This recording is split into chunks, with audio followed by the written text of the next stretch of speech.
So I'm Carol Cecil, as Kim said. I'm the Executive Director here at Kentucky Partnership for Families and Children. And I just realized yesterday that it was my 23rd anniversary here. So I was so excited to realize, wow, major milestone. And what brought me here, just so you kind of have some background, is my formal training and degree is in special education. And that's what I have my undergraduate and my master's degree in. That's what I did for many, many, many years. And in the early 90s, my husband, who was a social worker, and myself, we adopted a sibling group of 2 through special needs adoption. And so we had to start learning how to handle those challenging behaviors. As a teacher, there were challenging behaviors, but they were all pretty much I could handle. But once I got my boys, because of the early trauma, severe trauma they experienced and their mental health disabilities, it was quite challenging. So then I started trying to figure out how to help other families and other parents. And so that's kind of what brought me to Kentucky Partnership for Families and Children. If you're not familiar with us, please visit our website or go to our Facebook page. We are a statewide family organization. We're a nonprofit. And so as a family organization, that means our board of directors has to be 51% or more parents who are raising kids with behavioral health challenges. Our staff is probably 70% parents who have raised or are raising children with behavioral health challenges, and about 30 to 40% of our staff are adults who received services for their own behavioral health challenges as children. So kind of those of us who have been there, done that, helping those who are there doing that now. And so feel free to share any of our information with families that you do meet in your line of work that might have some kids with some challenging behaviors. We do a lot of parent training. We have conferences for teenagers and their parents and just different things. And so just please share our information. So we're going to go ahead and get started to talk about these challenging behaviors. So we're going to talk about, we're going to identify some challenging behaviors. We're going to talk about 5 types of common misbehaviors you might see in the library setting. We're going to go back and revisit the challenging behavior list we made. And we're going to talk about some creative strategies. Strategies don't have to cost a lot of money to be effective. And it's looking back with that trauma-informed lens to see why the child or the parent that you're dealing with might be demonstrating that behavior. So I'm going to pull up a worksheet over on my computer that's going to look like what we've got here on the screen, this chart. And I'm going to gather the behaviors you all think are the most difficult to handle. So in the chat box, if you will list what are some of the most challenging behaviors you deal with in the library setting or in the work that you do.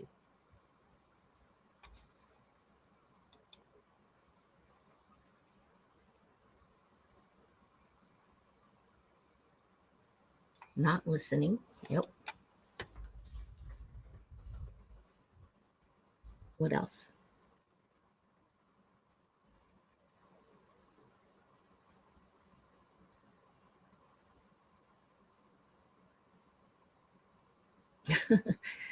Random screening.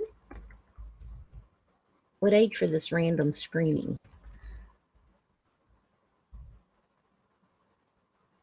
3 to 4, okay. Tantrums, running around. It's letting the children run wild, disengaged parents.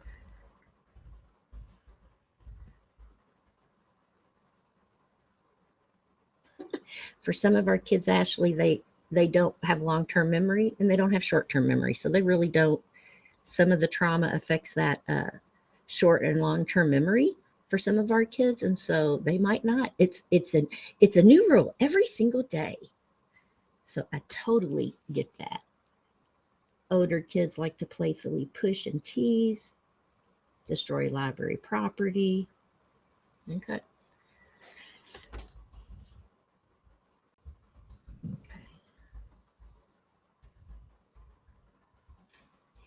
All right, so we'll come back to this list. I did type some of these down. I've got not listening, random screaming, tantrums, running around, disengaged parents, and destruction of property.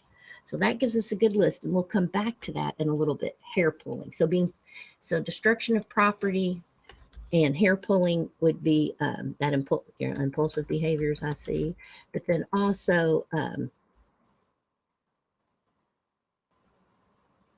the physically acting out would be the hair pulling or the pushing or that kind of stuff. Physical aggression, I guess, is what I'm trying to say. Okay, good list. Okay, so yeah, middle schoolers are a whole nother ball game, unfortunately. All right, so we'll come back to this chart, but that chart's important for you to kind of think about and remember, because that will be a tool that you can use in the future. Yeah, I had a spitter. Yeah. My youngest son was a biter. People didn't like that at all. And we'll talk about all that. So here were some of the behaviors I had thought of that could be challenging. Screaming, stealing, anger, cutting, lying, tantrum, upset. So you can see some of those are the things you all have talked about. So what we have to figure out, and this goes back to the trauma-informed lens, and I was doing this well before I ever heard of trauma-informed, just because I knew with my own boys the struggles they had. But behavior equals need. So when they have any type of behavior, they're telling you they have a need. And the hard part for us as the adults, especially adults who don't live with them and don't see them every single day, is we have to figure out what they're communicating to us through that behavior. And that sounds real easy, but it's real hard to do. So let's look at some of these.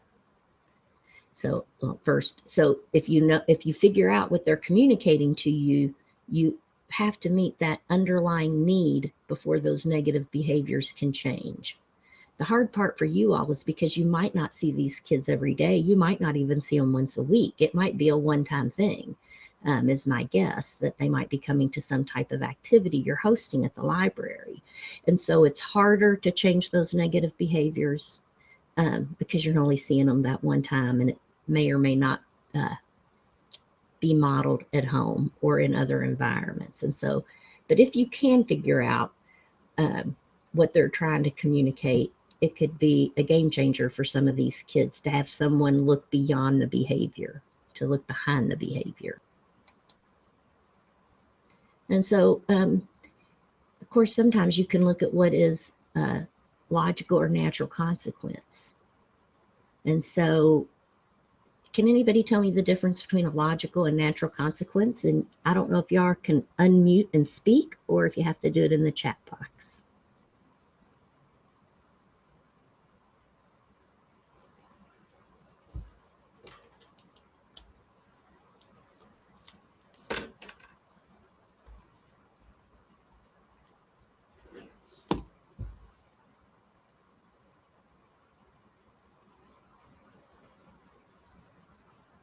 So I'm guessing you probably can't unmute since no one's speaking to me.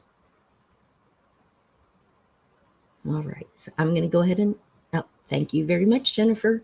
A natural consequence would be the child gets code because they refuse to wear their coat. Yes, that would be a natural consequence. What would happen if you as the adult never intervened? Absolutely. A logical consequence means you do have to step in, but the consequence is tied to the behavior. Yep, you're right, Amy. If they fall off the furniture and they chip their tooth when they hit it on the table. Yep, that would be a natural consequence. But that logical consequence would be tied to the behavior. So, for instance, your child's riding their bike and they're not riding their bike where they're allowed to, and so they lose their bike for so many days, or they didn't put their bike up when you asked, so it gets locked in the garage for a day. Maybe an hour, just depends on the kids and the ages and how the parents handle that. So logical is you do intervene, but the consequence is tied to the behavior. So a lot of times you have to figure out, but then even if that consequence happens, whether it's logical or natural, Did it meet the underlying need that child was communicating to you? Hello? Hold on just a moment. Someone's come in the office. Hey. Don't interrupt you if you're in a phone call or anything. I'm training. Oh, okay. If you go up the stairs to the right, there's a room with other people in there. All right. Sorry, guys. I'm the first office that has a person in it today.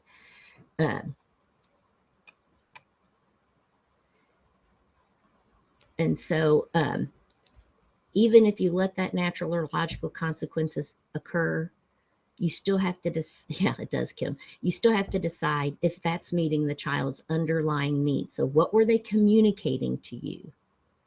A lot of times the logical or natural consequence, you do need to allow to happen, or you need to intervene and set up the logical consequence. But that still might not meet the need that they're trying to tell you. So if your strategy, that logical or natural consequence, does not meet that underlying need, then you have to do something else. So oftentimes, teaching positive behaviors is a two-step process, maybe more. Because first, you have to decide if you have to intervene or not, and how you intervene. And then you have to decide, does that meet what they're communicating to you? And if it doesn't, you still have to take another step forward. And I train this with parents a lot. And sometimes they get it, sometimes they don't. But understanding that there's a reason for everybody's behavior. A 4-year-old isn't coming into the library saying, I haven't eaten today and I'm very, very hungry, so I'm going to jump around the room until somebody feeds me. They're just going to come in the room and run around or lay on the ground and not follow directions because they don't have the ability to put that into words. But we've got to figure out what that underlying need is. Okay, we're going to look at 5 common misbehaviors, and I think y'all kind of talked about this: getting attention, escape, trying to get out of things, so that could be running around because they don't want to pay attention. Tangibles, it could be stealing or destruction of properties. Sensory feedback is kind of how they take in through their senses and how they take in information and process it. And then sometimes they just don't know. And I used to tell my boys, you guys sit here till you tell me. Well, they didn't have a clue. That goes back to the impulsivity. It sounded like a good idea at the moment, but by the time they did it and it ran through their head, they don't remember why. So for attention getting behavior, if it's people who are wanting to get a lot of attention, which you might see with the screaming or the tantrums, they need a lot of attention. And it could be they're not getting a lot of positive attention at home or just wherever. And we all know, if you have your own children, you know that one of your kids might need very, very little attention, and they really prefer to have no attention. They just want to kind of blend. Of course, and then you can have another child in your own family with the same environment, same parents, and they might need lots of attention. They need a lot of feedback, and they're always looking for it. And so it's just based off what kids need. So some kids might want a lot of attention. And so sometimes if they're just doing things that are just for attention getting, some of the strategies is ignoring, which is easier said than done, especially when you got a room full of other kids there with you. But if it's something you can't ignore, and it's slow, usually when you ignore behavior, it increases first because the child thinks, you think you're going to ignore this screaming? Let me show you what I really got. So then they get even worse. And if you continue to ignore it, then usually it will start to go back down. You want to praise them when you catch them doing good, which I'm sure you all heard of that. You want to build on their strengths. So figuring out how to build on what they're doing well. And model ways for them to get appropriate attention. With some of the activities you might do, you might even start off with, let's talk about what behavior we need to have today, and let the kids help think of those behaviors. And one might be paying attention and allowing other people to share the attention. And then you might practice that and have the kids show you, what does that look like? What does that feel like? And make sure the child that you know has struggles with that, ask them, let them show. If they're involved in the solution, they might do a better job not digging into the process. So here's catching them being good. Oh, Jennifer, did you have a question? I did not see your hand up, but if you have a question, I don't know if you're able to unmute and talk or if you have to put it in the chat box, Jennifer.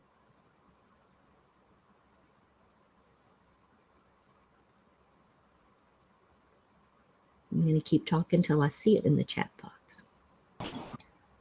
Oh, there we go. Are you unmuted?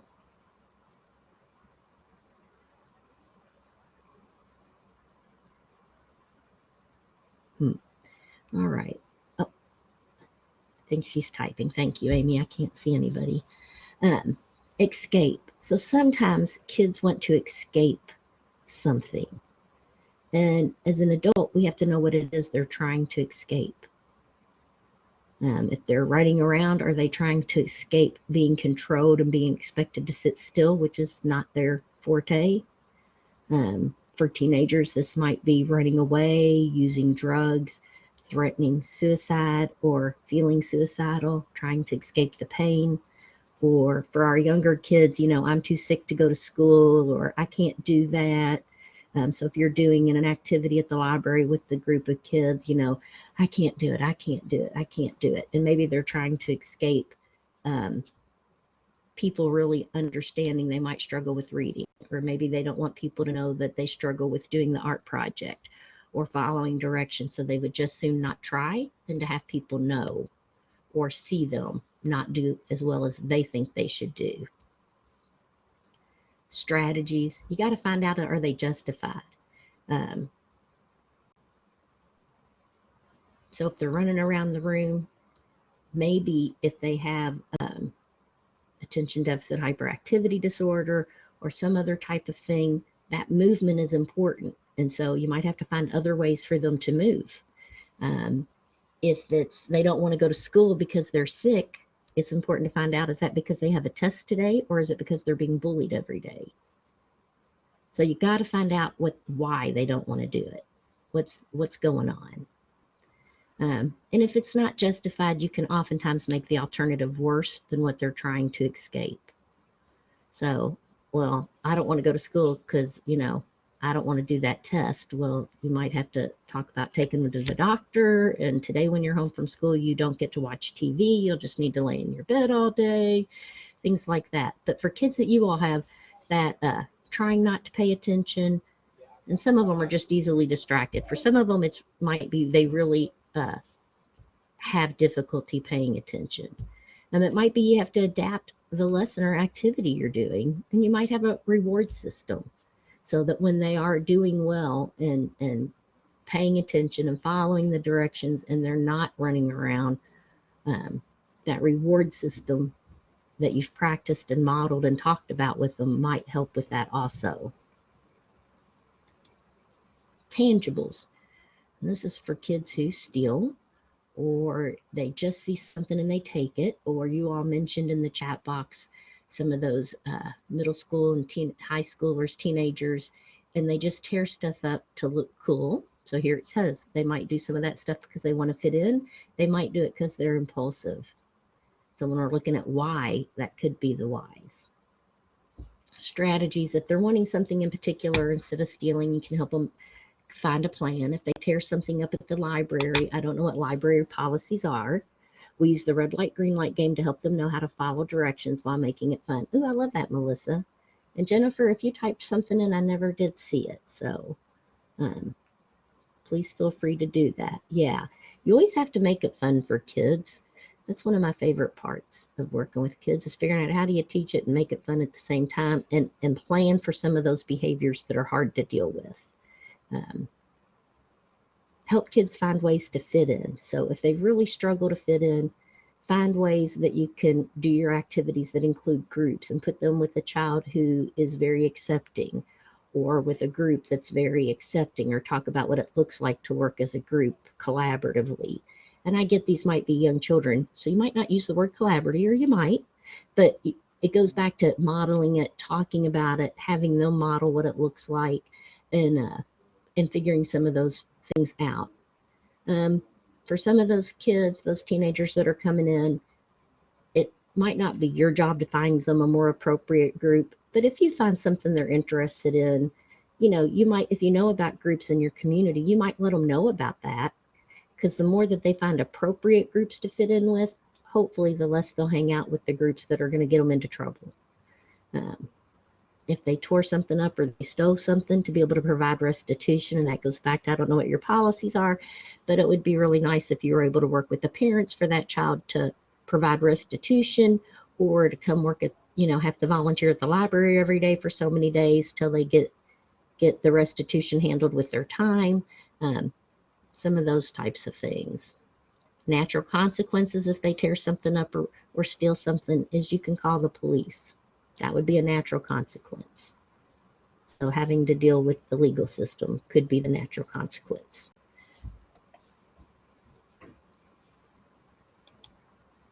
And sensory feedback, and this is a big one, probably for a lot of the kids you all deal with.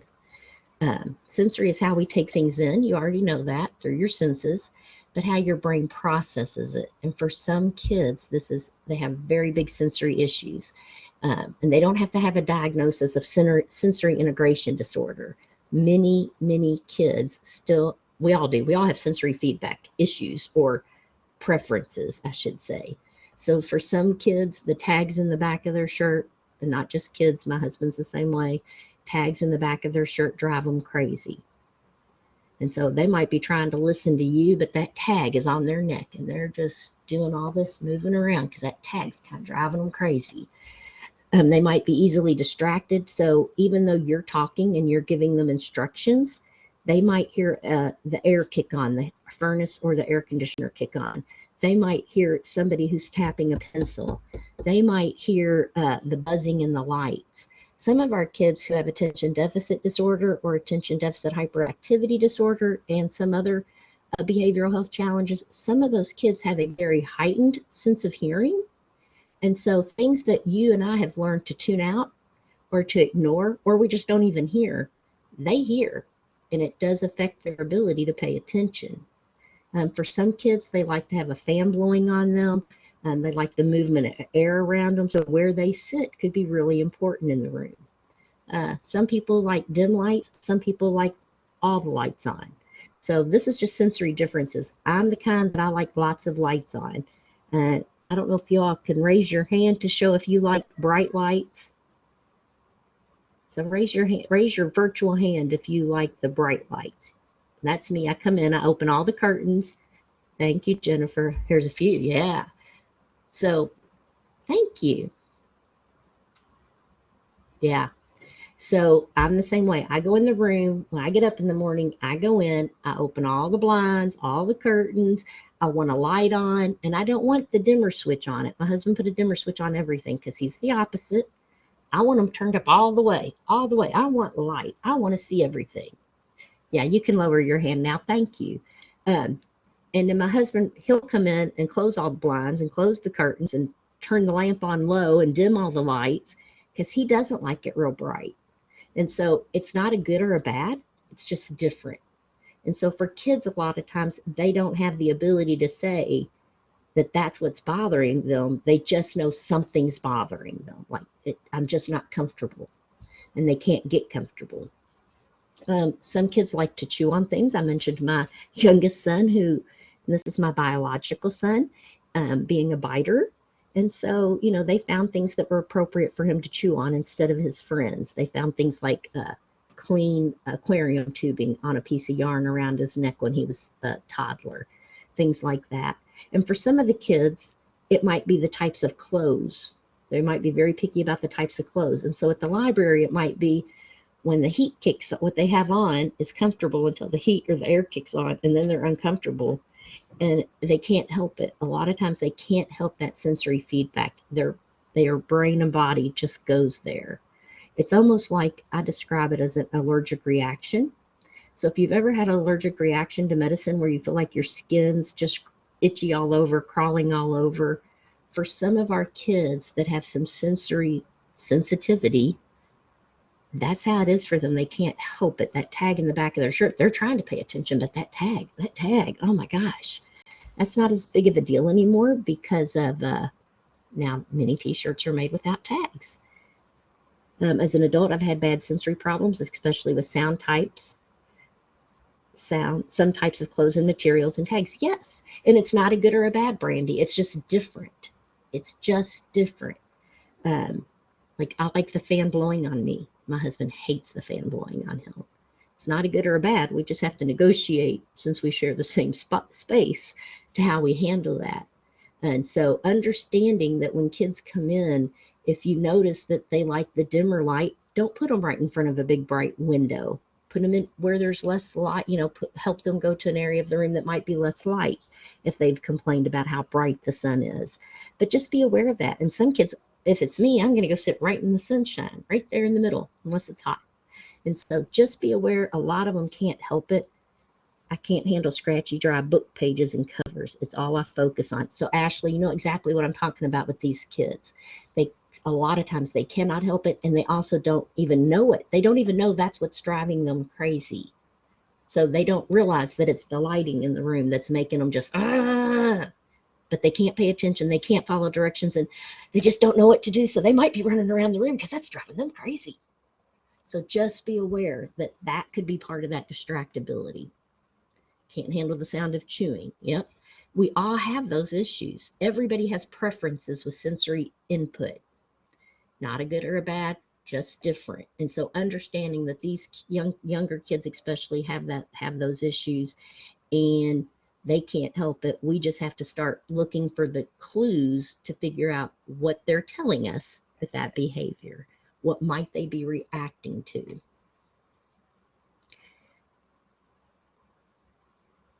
Absolutely, Ashley. If we remind ourselves of our own sensory issues, we'll understand children better. Yes, absolutely.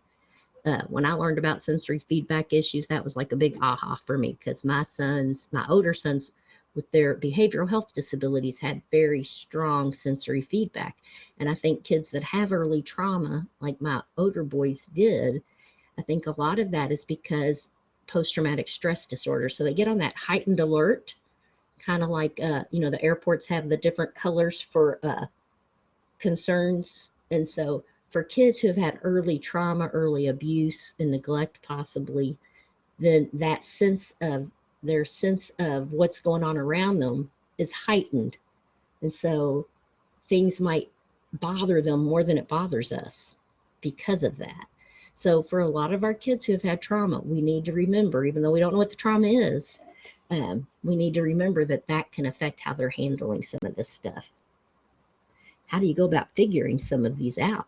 If you have books, if you're doing activities with younger kids and you have books about sensory, because we do talk about the 5 senses, and you will notice certain kids won't eat certain things. My youngest son, who did not have early trauma, but does have, I think, never diagnosed, but I believe has probably ADD, attention deficit disorder.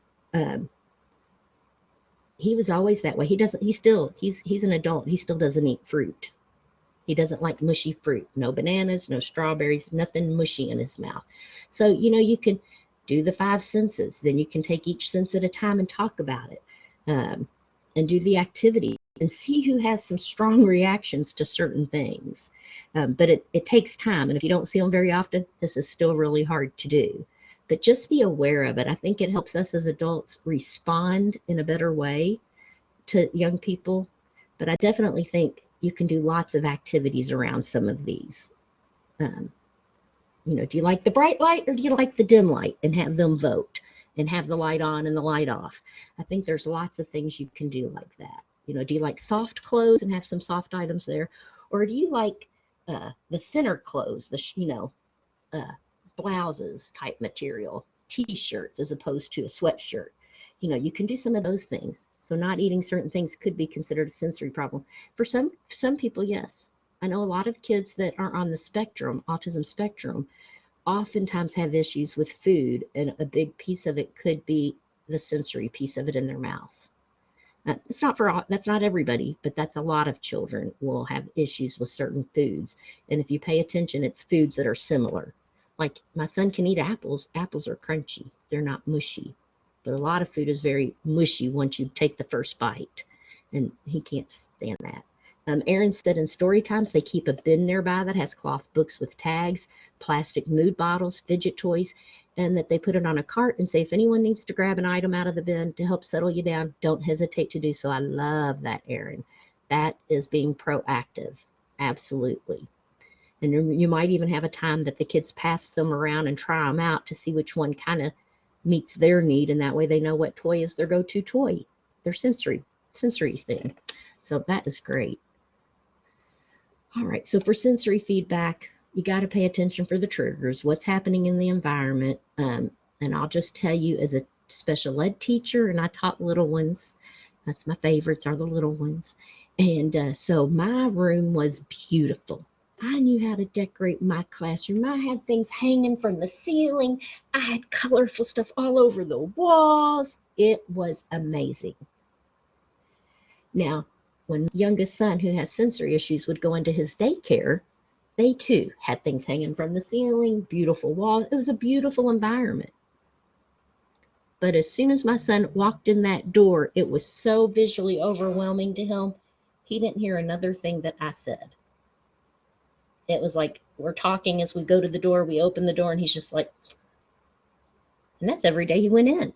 You think he'd get used to it, but no, every day that kind of overwhelmed him. It probably took him a good year for that not to overwhelm him. So pay attention for those. And they don't have to change their environment, but I have to understand it's going to take him a while to come in and get resettled. If you can adapt the environment, adapt the environment. And that's where I was talking about pay attention to where they're sitting at or where they need to sit at, and you might have one kid that says, no, I really need that seat over there. That's my seat. If you watch Big Bang Theory, you might have a Sheldon who that's their seat, and there's a reason that that's their seat. And so, not that you can do that for every child, and I hear that a lot, but we can't do that for every child, Carol. I get it. So plan your battles. Sometimes you can make a plan that if they're coming, that's their chair, and you can put their name on it for them to make them feel special. And that might be a lot easier to handle than handling them running around the room because they didn't get the chair they needed to be calm. You might have a much more effective activity and lesson if they are able to do what they need to do. Lots of kids want specific colored carpet squares. Thank you, David. Yeah, that's their favorite color. So, and some kids, that's their preference, but they're okay if they don't get it. Other kids, like, they really want it.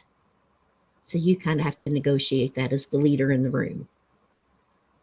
You might even practice sitting on other colored squares and talking about what it feels like, or why they think they can't sit on that other color. So there's lots of things you can build in. I know usually, though, you already have your lesson built, so you might have to make special lessons specifically about some of these things. All right, and sometimes they just don't know. We talked about that impulsive behavior, and they just don't know. I think about the Roadrunner and Coyote cartoons, and it shows the coyote, he comes up with this great scheme, and then the next thing you know, he's walked off the cliff, and you see him walk off the cliff, and then you see the little uh-oh bubble above his head, like, uh-oh, and then boom, he falls to the ground. Many of our kids are that way. They're impulsive. Something runs through their head, and they do it before they even process what the outcomes could be, or that it's a misbehavior even. They might even think they're helping you do something, but it's not. So a lot of times you have to teach them when it's acceptable or not acceptable. You have to explain why it's not acceptable. When I first started teaching in Lexington many, many, many years ago, one of my students, it was his first day at the big school, and when you go through the cafeteria line, all the condiments were sitting on a table with big bottles, and big bottle of ketchup, big bottle of mustard, and so they had hot dogs that day, and he goes and he puts ketchup on his hot dog, and then he licks the end of the ketchup bottle. And so the teacher who was on cafeteria duty was ready to give him what for. And I'm like, hold on, he just doesn't know. At his house, that's acceptable. It's not acceptable at my house, but at his house, that's okay. All I had to do was teach him, you don't do that. Let's take this in here. Let's go clean it. Let's sanitize it. Let's get it back to where it needs to be. And he handled it. That's the that was the logical consequences, that he cleans it up. and that he gets it back so other kids can use it. But it was just a matter of telling him, not ridiculing him, not getting all over him, because if I had not been in the cafeteria still and this teacher had continued, this was a child that had some struggling behaviors, some real challenging behaviors. It would have been a total blow up, and he would have been in the principal's office in trouble because of the way that teacher would have handled it. All I had to do was say, we don't do that here. You might do that at home. We don't do it here. Let's go clean it up. Never again did he do that. So just making sure that you look at those natural and logical consequences, and you have to model a practice. So don't you go out and lick the ketchup bottle.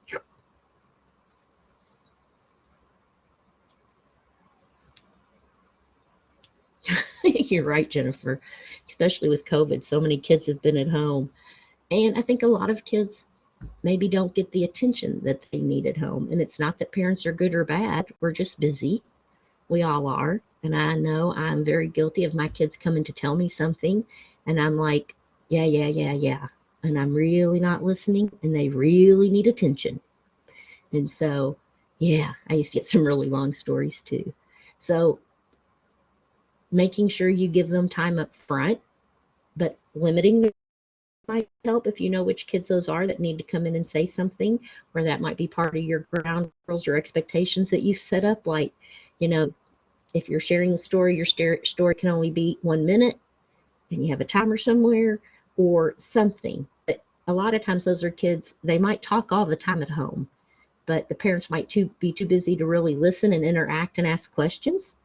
And it could be just kids that like a lot of attention, like we mentioned when we talked about attention. So now I want to go back to this behavior, reason, and strategies for some of the things you all talked about. Let me see if it'll let me share it'll let us share a blank whiteboard. Let's do that.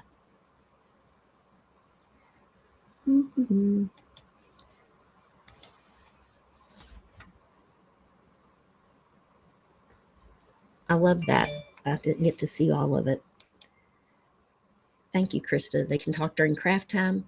When they try talking during story time, it helps most of the time. Absolutely. So let's look at some of these behaviors you all listed. Let me get one. I just want to show you how to do this, but this is something you can do. And this works for adults. This works for anybody you're having to partner with. You might not always be so crazy about. So I'm just going to pick one of these behaviors. I'm not sure which one you all want. Out of all those behaviors, not listening, random screaming, tantrums, running around, disengaged parents, destruction of property, impulsive physical aggression, which one do we want to do on here? So you can put that in the chat box. And we will go from there. And while I'm waiting, I'm going to do these other pieces.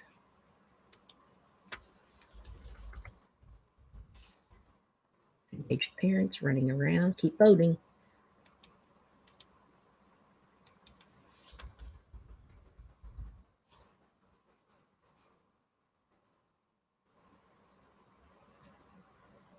Destruction of property.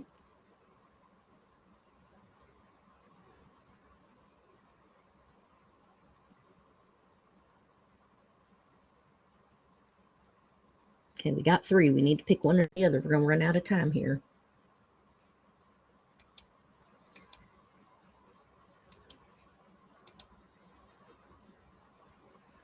Destruction. All right.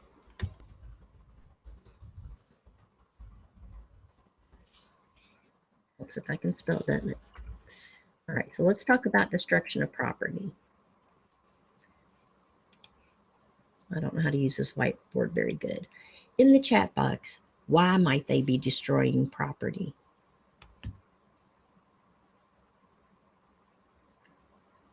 What's the whys? Why would they be doing that? Attention.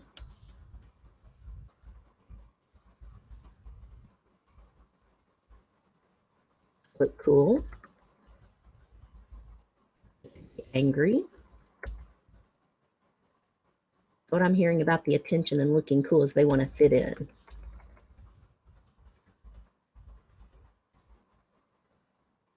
Maybe they don't know any better.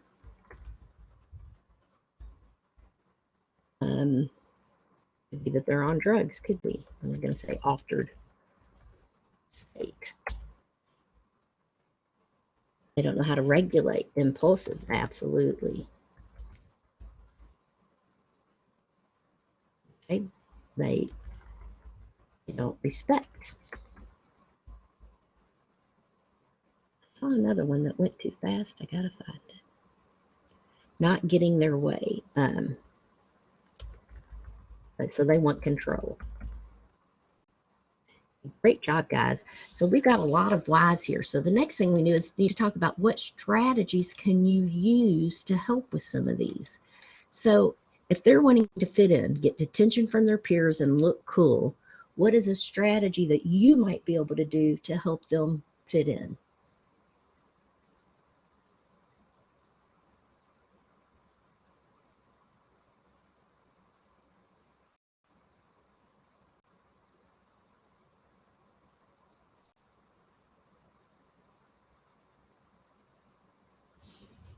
Make sure they're included. Mm-hmm.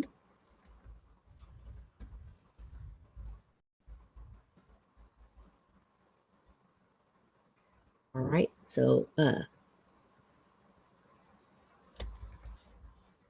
them to participate, invite them to assist.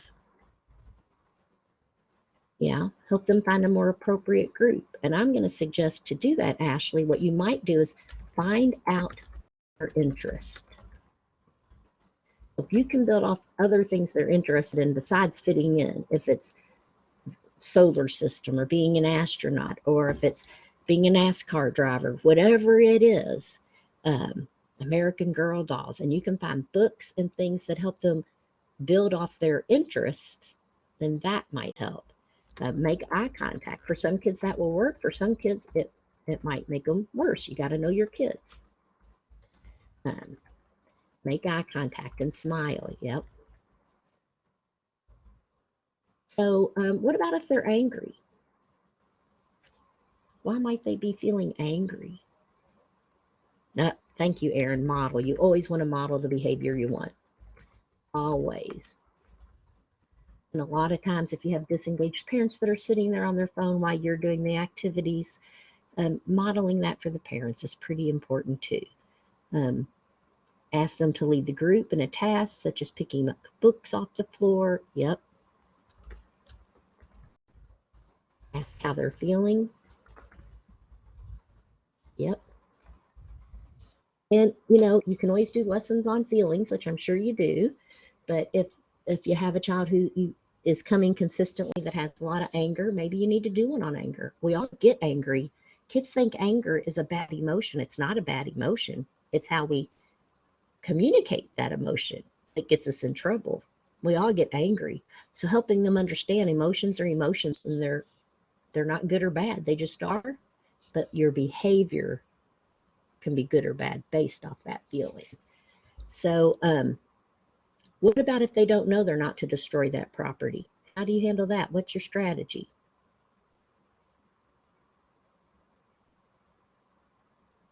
You got to teach them.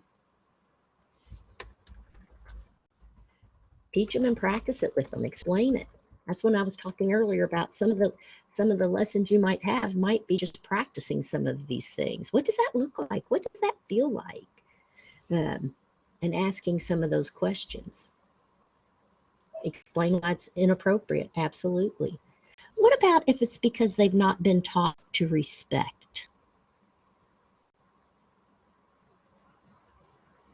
Do you think they feel respected very often?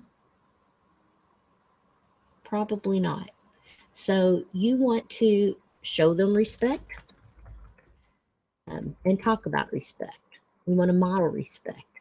So for some of these kids who don't respect other things or other kids, it's because they oftentimes do not feel respected and heard in other environments. And if it's kids who want control, what might be some of the strategies? I know we're running out of time. Tell them you're glad they're there, but set the boundaries. So set the limits and make sure they know those limits. If you don't have them posted in the room where you're meeting, you might want to have some of those posted. with pictures. I know when I taught really young children, because I taught Head Start to get my way through my master's degree, we would talk about what it needed to look like, and then I would take pictures of them doing it correctly or doing it wrong. And of course, then we'd put it up with the rules, and the one that was wrong, we'd put the red circle and the line through it. Oh, that's not what you want to do. Here's what you want to do. So helping them understand that. So if they want control, figuring out what can they control and what can you allow them to control. If it's picking which color carpet square they sit on, let them have it. If it's who they're sitting next to and you're able to do that, let them have it. If it's what are we going to do in our lesson today, you probably already have that planned. They don't get to decide that. Give them a task they can focus on, absolutely. How do you handle a family that does the same behavior over every day? Same way. Set up this, do this type of strategy, be specific about what that behavior is. And with your parents who are there and disengaged, one of your rules can be that everyone in the room is going to be participating, and find something for those parents to help do. Ask them, oh, can you help read this page while I go do this? And you might not really have something to do. You might have to find something to do while they read the page and you get the activity set up. But find ways to include those parents. All the things you talked about with the kids are some things you might be doing with those parents as well. So, but this is a strategy you can use at any time. Now, let me see if I can stop sharing that. And you can do this with any behaviors. Like I said, you go to meetings and you have people with behaviors that are challenging, the know-it-all, the bully, the person who says yes, yes, yes, but then doesn't do anything. You can use this strategy of why that person might be doing that and what positive strategies can you build in. And this is for lots of different behaviors. All right. I don't know if we can go back. I don't know how to get back to the PowerPoint.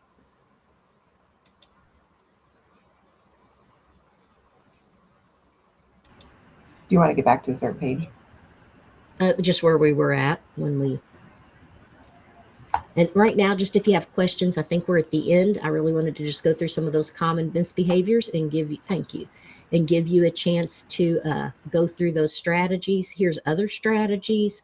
A tattle box for those who like to tattle all the time because they're always worried about controlling everybody else's behavior, or some of your attention junkies having an applause box, where you press the button and you hear, wah! Making a game of it, picking up. For older kids, you could use journaling, where you write back and forth to them in a journal when they come in. And then some of these are more for parents, and some of them we've talked about.